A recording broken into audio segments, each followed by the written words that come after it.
So welcome everyone to this event. It's our pleasure to be a part of Lund Sustainability Week and present this talk today about sustainability and research at Max 4. But just think of it as one of the best sources in the world for X-rays that we then can use in order to study a whole range of different things. And if I say we, it's actually not us at Max 4, is our users. Max 4 is a user facility. We can then use that information that we get, our users, the researchers, to answer fundamental questions, both as well as applied questions. Sustainability is really an extremely important thing in many of the research endeavors that are being carried out at Max 4. But just to give you a flavor of the things that you, for example, could think of from the idea and the material up to the product. And that was an immense success for Tetra Pak, and you can imagine how important that is for both the company but also for their sustainability programs. So we're going to talk about plasma catalysis, a sustainable way forward. What if you can manipulate the surrounding that you have around your catalyst without elevating the temperature and pressure using fossil fuels? What if you can use something like plasma instead? And plasma is used in a lot of different applications. You can use plasma to transfer electric energy then to gases and liquids. And it's done in thermal applications, for instance, methane cracking. You can use it for sterilization and etching in non-thermal applications, and you can mix them, for instance, in plasma reforming.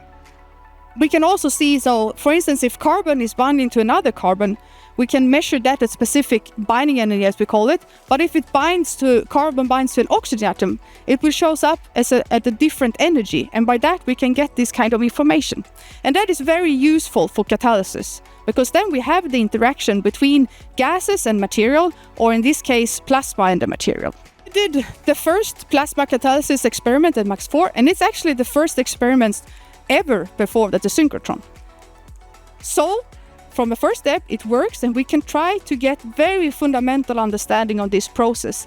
And hopefully we have an upcoming beam time that will do more of these and see if we can understand more of these processes. And hopefully also then provide industry with information about this so we can actually put it into more industrial processes and then produce ammonia in a more sustainable way. What I'll be talking about today is more what I, as a user of the different facilities, do and why I will need this type of, support in advancing my research. With enough time, it grows into a full pyramid, and if you have them next to each other, you get these films with a pyramidal texture. Now, if you look at a silicon solar cell with the highest efficiency, they actually try to achieve this texture by introducing extra etching and processing steps. So they do extra work to try and get this texture that we're getting for free. So I was trying to grow nanowires, but I got this instead. And now we're 7 universities all across Europe trying to develop this further through this EU project. Together with my PhD student Ides, we've then developed them into growing these thin films here over large areas. So it's all going in the right direction. But in order to understand this, we have to ask, do we still have any defects? What type of defects do we have? And how do they affect the material? And that's when we turn to ReMade ARI, because then we can use these state-of-the-art facilities. Good morning. It's great to see so many people here in the room interested in this subject. My name's Nadia. I'm here as a project coordinator for ReMade ARI, which is a project that spans about 17 different countries across Europe and over 50 research infrastructures. We are a hub for material research, so we are looking at recyclable materials development at analytical research infrastructures. Max 4 is obviously one of those research infrastructures and is involved in the project, but it's one of many infrastructures that is part of this project.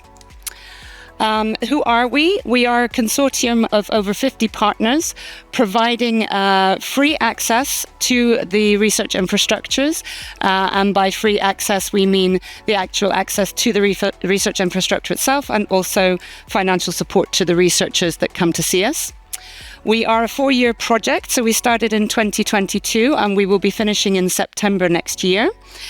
We are funded by the European Commission. The majority of our funding comes from them, 13.7 million, but also we have 1.8 million from the UK and from Switzerland. And because we have so many research infrastructures, we have access to a very wide network of experts in various fields. So we have over 150 researchers and instrumentation scientists who are involved in this project. And we also have 20 junior scientists or postdocs, Santiago being one of them, based at these different research infrastructures who support our researchers wherever they might be going and whatever they might be doing. You don't need to be expert to have access to this technique, because you can have support through the Smart Science cluster. We are located at different facilities. We have different background with different expertise in even with technique, also with the sample materials. So it's a really nice opportunity if you have an idea or you are interested to have like a new experiment that you are not related with. You can apply. You will have support during all the process to get a very nice paper at the end. So we are a very large team dedicated to promoting materials research. We are involved in both the academic side and in the industry side as well. And we are really here to support researchers looking for solutions to moving towards a more circular economy.